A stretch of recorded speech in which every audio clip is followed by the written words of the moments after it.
Olá, boa noite. Veja no Brasil TV. Criminosos atiram pelo menos 20 vezes contra 4 médicos que estavam num quiosque na praia da Barra da Tijuca. 3 morreram, 1 está em estado grave. Em Mato Grosso, um avião de pequeno porte bate com a asa no chão e explode. 2 pessoas morreram. Mesmo proibida pelo Procon, a 123 Milhas continua vendendo passagens para clientes de Brasília. E ainda, a capital do calçado feminino, em São Paulo, procura profissionais de criação para novas coleções. Quinta-feira, dia 5 de outubro, agora no Brasil TV.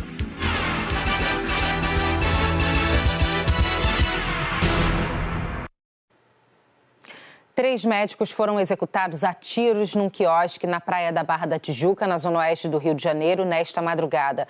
Um 4º médico também foi baleado, mas sobreviveu ao ataque e está internado no hospital. Todos estavam no Rio para participar de um congresso internacional de medicina. A imagem da câmera do quiosque mostra o momento em que um carro branco para e 3 homens armados desembarcam e atiram na direção dos médicos. Dá para ver no vídeo que um deles volta para o carro, mas retorna para atirar novamente quando uma das vítimas tenta fugir. Segundo a perícia, foram mais de 20 disparos. Os 4 médicos estavam sentados bem aqui, nessa mesa, de frente para a praia da Barra da Tijuca, por volta de 1h da manhã. Eles conversavam quando os bandidos chegaram. As marcas dos tiros estão espalhadas pelo local. Esse homem veio para o Rio a trabalho. Ele estava no quiosque no momento em que tudo aconteceu. Eu estava do lado do corrido ali, a gente estava tomando uma cerveja, comendo. E aí a gente ouviu um barulho, parecia garrafa quebrada. Quando deu a segunda ou terceiro barulho idêntico, a gente percebeu que era tiro. E aí a gente desceu correndo para a orla da praia. Não teve conversa, não teve voz de assalto nem nada. Simplesmente chegaram e atiraram. E foi muito rápido, assim, em questão de 30 segundos já tinha acontecido tudo. Simplesmente uma execução, a gente percebeu que não foi um assalto exatamente. E aí já tinha ido embora. Acho que eram 2 ou 3 elementos ali. Enfim, foi tudo muito rápido e muito assustador, assim. Uma primeira experiência do Rio de Janeiro foi horrível. Marcos de Andrade Corsato e Perseu Ribeiro Almeida morreram ainda no local.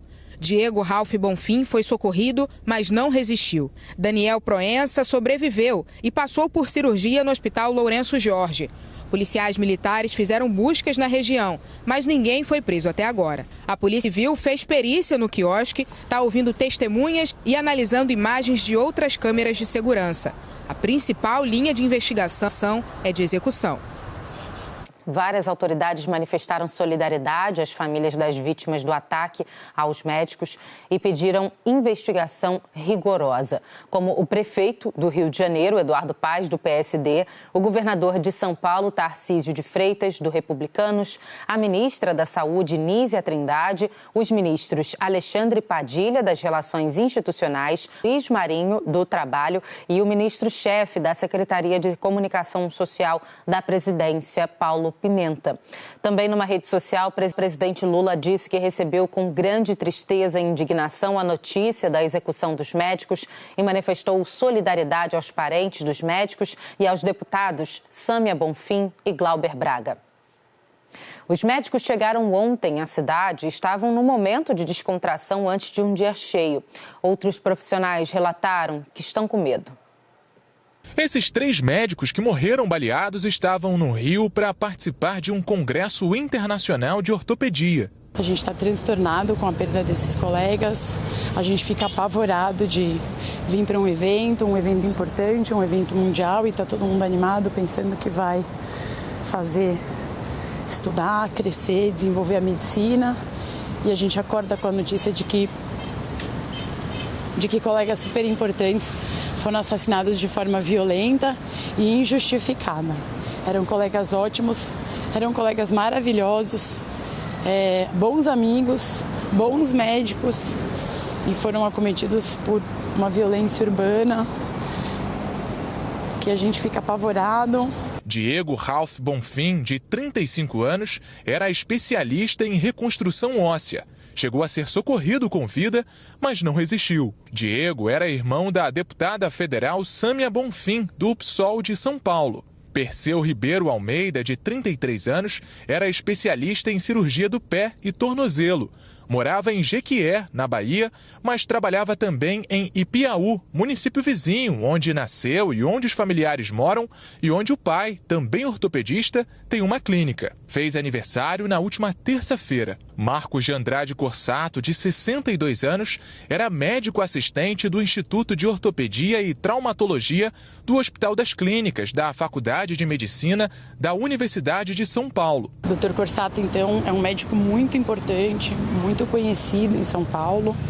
É um médico renomado do Hospital das Clínicas, professor dessa grande universidade, um cara com uma trajetória incrível, um bom amigo, um cara ótimo. Marcos e Perseu morreram na hora. Junto com eles estava Daniel Soniwend Proença, de 32 anos. Formado pela Faculdade de Medicina de Marília em 2016, é especialista em cirurgia ortopédica.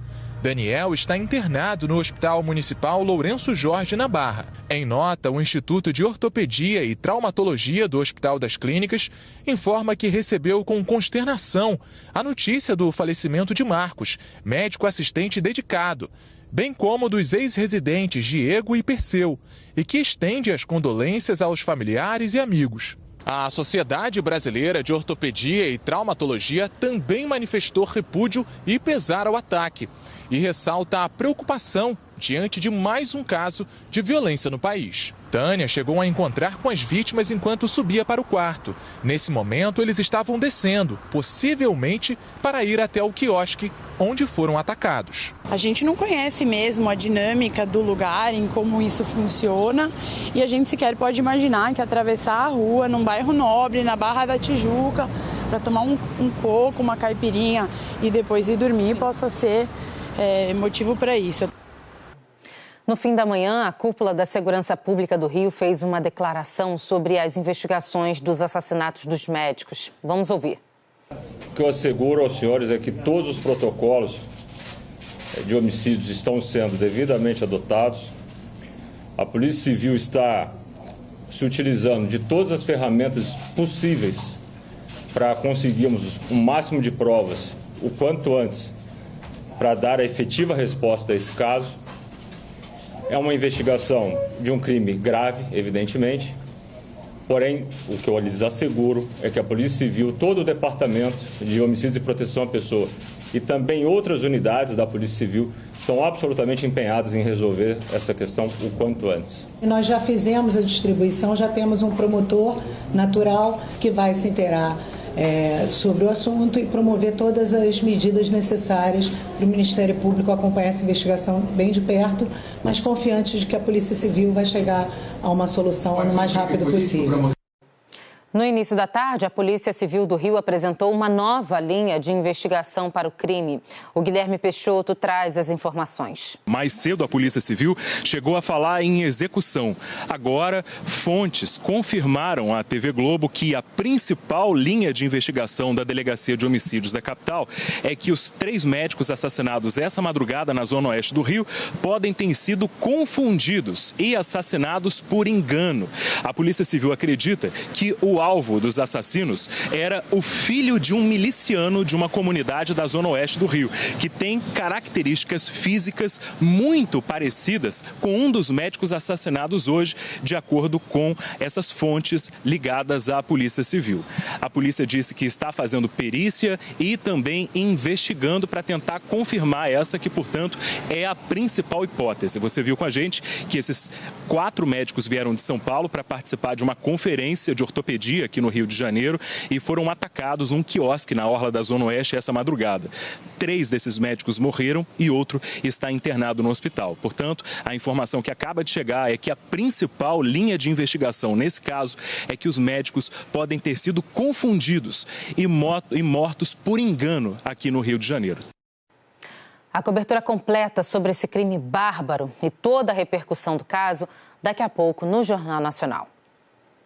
A Polícia Civil da Bahia investiga a morte de 6 pessoas de uma mesma família na cidade de Jequié, no sudoeste do estado.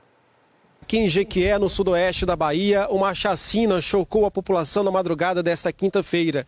O crime foi por volta de 3h30 da madrugada. 6 pessoas de uma mesma família foram assassinadas a tiros. São ciganos que moravam nesta residência. Foram surpreendidos por criminosos que chegaram atirando. As vítimas foram identificadas como Natiele Andrade de Cabral, de 22 anos, grávida de 9 meses, Laiane Andrade Barreto, de 5 anos, Elismar Cabral Barreto, de 23 anos, Sulivan Cabral Barreto, de 33, Maiane Cabral Gomes, de 45 anos e Lindioval de Almeida Cabral, de 66 anos. Os corpos foram removidos para o Departamento de Polícia Técnica aqui de Jequié e a Polícia Civil já está investigando esse caso, tentando encontrar os autores e elucidar a possível motivação para esse crime. Edson Nunes, de Jequié, para o Brasil TV. A Polícia Federal fez hoje uma operação para combater o desmatamento no sudoeste do Pará. Marcele, madeireiros ilegais que atuam na região e informantes contratados pela quadrilha são os alvos da Polícia Federal. Segundo as investigações, os madeireiros escondiam maquinários e toras de madeira extraídas irregularmente da floresta quando eram avisados pelos informantes sobre a chegada das equipes de fiscalização. Os agentes tentam cumprir 9 mandados de prisão preventiva contra 3 suspeitos de desmatamento e 6 suspeitos de integrar o esquema de alerta. A Justiça também determinou a apreensão de bens de até R$1 milhão de cada um dos 12 investigados. Na ação, os policiais apreenderam armas, veículos, aparelhos celulares e documentos. São investigados crimes de organização criminosa, desmatamento, receptação, dificultar fiscalização ambiental, ocultação de patrimônio e estelionato. 4 pessoas já estão presas, outras 5 seguem foragidas. 2 pessoas morreram em um acidente nesta madrugada em Uberlândia, no Triângulo Mineiro. Um ônibus caiu de uma ribanceira próximo à saída para a BR-050. A gente está aqui, olha só, bem próximo à retirada desse ônibus que caiu na ribanceira, aqui nessa alça de acesso do Anel Viário Norte em Uberlândia. A gente vai mostrar para vocês agora esse processo de retirada desse ônibus. O acidente foi de madrugada, então a gente mostra que ainda estão tentando retirar esse ônibus daqui. 2 pessoas morreram, como vocês disseram, uma criança de 4 anos e um homem de 49 anos. O Corpo de Bombeiros diz que foram 43 vítimas encaminhadas para hospitais aqui da cidade de Uberlândia. Outras 9 recusaram atendimento médico ainda no local, aqui às margens da rodovia, e uma outra recusou atendimento no hospital e 2 morreram. Então, dentro desse ônibus haveriam 55 pessoas e não 48 pessoas, como foi a informação repassada pelo motorista. A empresa é a Expresso Brasil Tour. Essa empresa, segundo a NTT, tinha licença para o fretamento para fazer essa viagem entre Piauí e o estado de São Paulo, mas não tinha a autorização para fazer uma viagem do tipo regular, ou seja, aquela viagem que pega passageiros ao longo do caminho, ao longo das cidades. Portanto, segundo a NTT, a viagem, do jeito que estava sendo feita, era clandestina, não poderia estar sendo feita. E ainda há apurações ainda por parte da NTT por conta desse número de passageiros, 55 passageiros que estariam dentro desse ônibus e não 48. O Serviço Regional de Investigação e Prevenção de Acidentes Aeronáuticos abriu uma investigação para tentar descobrir as causas da queda do avião que matou 2 pessoas ontem em Cuiabá. Olá, Marcele. A Polícia Civil e o Centro de Investigação e Prevenção de Acidentes Aeronáuticos ainda investigam a queda de um avião em um aeroporto particular daqui de Cuiabá. As vítimas são o piloto do bimotor, Fernando Kawahata Barreto, de 42 anos, e o venezuelano João José Jaramillo, de 62, que estava trabalhando em uma obra de ampliação do hangar no momento do acidente. Uma câmera de segurança registrou o momento em que o avião não conseguiu completar a decolagem e atingiu a estrutura do aeródromo. O local pegou fogo e o avião explodiu, deixando os 2 mortos. Antes da explosão, 2 passageiros do avião conseguiram escapar através de uma porta que se soltou com a batida. São 2 irmãos donos de uma empresa de agronegócio de Mato Grosso. Eles foram levados para o hospital através de um helicóptero do Ciopaer. Os 2 passaram por exames e seguem internados, mas sofreram apenas algumas escoriações pelo corpo. Portanto, as investigações devem ser concluídas nos próximos dias. Marcele? A empresa 123 Milhas continua vendendo pacotes para consumidores do Distrito Federal, mesmo estando proibida pelo PROCON. O descumprimento levou o órgão a acionar a Polícia Civil. Desde o dia 30 de agosto, uma decisão do PROCON proibiu a empresa 123 Milhas de vender novas passagens e pacotes de viagens para consumidores do DF. De acordo com o PROCON, a medida cautelar foi tomada após o aumento de reclamações de consumidores. Mas no site da 123 Milhas, passagens e pacotes de viagens saindo de Brasília continuam sendo vendidos.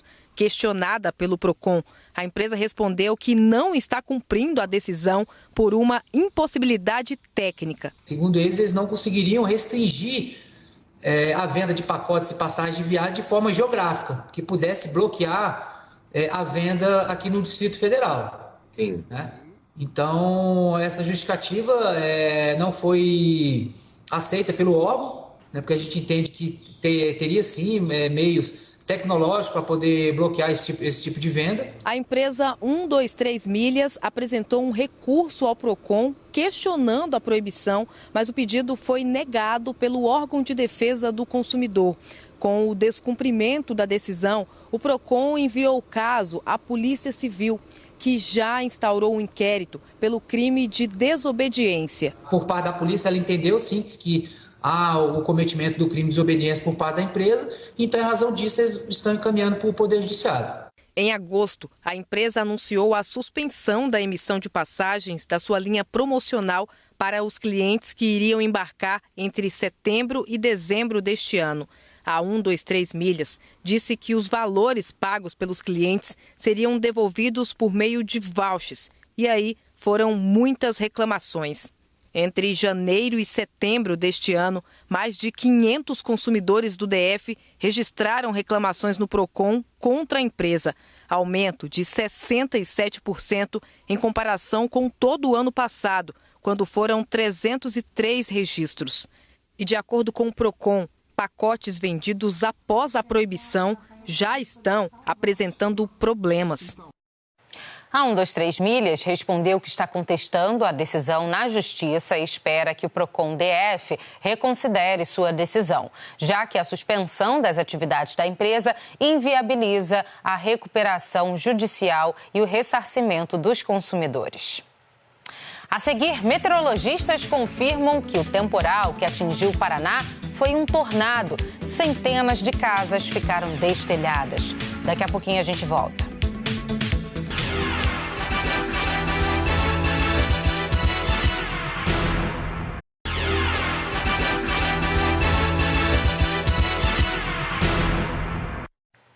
Brasil TV de volta falando do tornado que passou pelo Paraná nesta quarta-feira.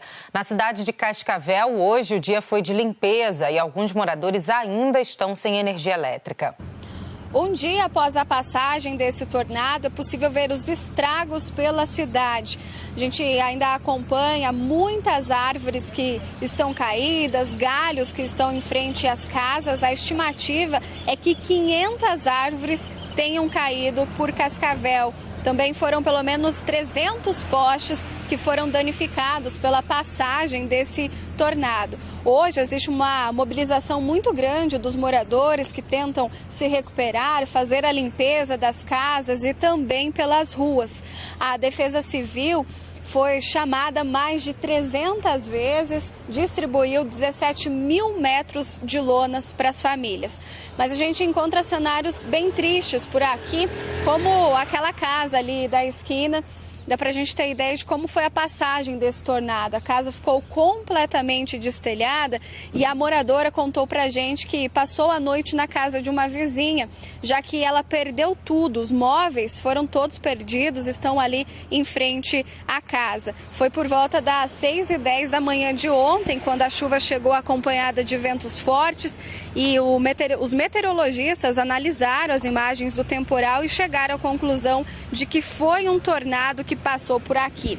A Prefeitura de Cascavel decretou situação de emergência para que os moradores mais afetados possam fazer o saque emergencial do FGTS, para que também possam ter linhas de créditos com os juros subsidiados. Mas a gente fala também que em Pinhão e Paula Freitas, na região sul do estado, moradores também têm muito trabalho para se recuperar dos estragos causados pelo temporal. Mais de 300 pessoas foram atingidas nas duas cidades. Em Apucarana, no norte, o muro de um estádio caiu por causa da força do vento, que chegou a 73 quilômetros por hora. A Defesa Civil do Rio Grande do Sul informou que hoje chegou a 51 o número de mortos em decorrências das enchentes no Vale do Taquari. O Gabriel Costa tem os detalhes. A vítima de número 51 é uma mulher. O corpo dela foi encontrado na cidade de Bom Retiro do Sul no dia 28 de setembro e agora foi identificado pelo Instituto Geral de Perícias. De acordo com a Polícia Civil, ela morava na cidade vizinha de Lajeado, que agora soma 3 mortes com essa tragédia. Outras 7 pessoas continuam desaparecidas. Ainda sobre a enchente no Vale do Taquari, a Prefeitura de Encantado divulgou hoje um plano de recuperação. O prejuízo estimado no município é de 290 milhões de reais. Mais de 200 casas foram destruídas e 191 pessoas continuam fora de casa, em abrigos ou com parentes. O plano de recuperação prevê a construção de 164 residências definitivas em uma área não alagável. O projeto já foi aprovado pela Caixa Econômica e pelo governo federal. Além disso, a Prefeitura anunciou a construção de um parque industrial para realocar empresas do município em uma área mais segura. Gabriel Costa, de Encantado, para o Brasil TV. Em Jaú, capital do calçado feminino em São Paulo, está faltando profissionais de criação para novas coleções. A saída foi lançar um concurso para descobrir novos talentos na arte de desenhar calçados. A relação dos turistas com a chamada cidade do calçado feminino é delicada. No comércio de Jaú sempre circulam consumidoras exigentes e que não querem perder viagem. O calçado tem que encantar, né? Ele tem que ter conforto, mas tem que ter elegância também, sofisticação, né? É uma reunião de características que encantam a mulher, né? Cada troca de coleção gera uma nova expectativa. É quando as lojas expõem, junto com os novos modelos de calçados, a necessidade de inovação. Criatividade nunca é demais para a evolução desse mercado. Por isso, a busca por talentos é constante. O principal desafio nosso nós estamos com procura mais de pessoas, funcionários para trabalhar na produção. Nosso desafio é formar mais, né, pessoas para fazer designs, para poder ser pessoas qualificadas para o calçados cair cada vez melhores aqui no nosso polo calçadista. Silvio é modelista de calçados de uma fábrica de Jaú. Passam pelas mãos dele todos os lançamentos. Atividade desenvolvida em mais de 20 anos de experiência e uma busca constante pelo novo. Normalmente a gente trabalha com pesquisa, né, da moda que está rodando lá fora e a gente acaba adaptando isso para o nosso mercado aqui do Brasil e coloca em produção aí. As ideias do Silvio atualmente estão focadas nas vendas de Natal. A fábrica aumentou a produção em 30% recentemente para atender à demanda de fim de ano. Com mais trabalho, o Carlos teve que contratar 12 pessoas e teve dificuldade. Hoje é difícil, é uma das maiores dificuldades, né? A gente é mão de obra especializada, então é muito importante a gente estar sempre formando pessoas, formando talentos voltado para o calçado feminino, né? Que hoje é a nossa economia aí da cidade de Jaú. Segundo o Sindicato da Indústria de Calçados de Jaú, as 311 indústrias do setor fabricam 150 mil pares por dia. Desde o ano passado, houve um crescimento de 15% e corresponde a quase 16% da produção do estado de São Paulo. Para manter o ritmo dessa atividade tradicional, indústria, comércio e instituições tentam atrair novos talentos. Um concurso desenvolvido pelo Senai vai premiar o melhor design de sapato. É dar visibilidade e valorizar essa mão de obra, principalmente desse setor de desenvolvimento, de criação e de estilo das empresas, e voltar também a revelar novos talentos que a gente tem certeza que vão ajudar muito ao polo no futuro. Uma oportunidade de ajudar a manter essa referência que traz para cá gente do país todo. Roberta é paranaense, mas está sempre em Jaú. Virou um polo não só de sapato com preço bom. O preço é ótimo e tem qualidade boa e tem assim, sempre um design diferente. A gente sempre vê que tudo que é lançado, mesmo que está na Europa, que está em lançamento, aqui já tem. Então eles estão sempre bem antenados. Eu acho que é isso que é o legal daqui. O Brasil TV fica por aqui. Outras notícias no Jornal Nacional, às 8h30 da noite, hora de Brasília. Uma ótima noite para você. Até amanhã.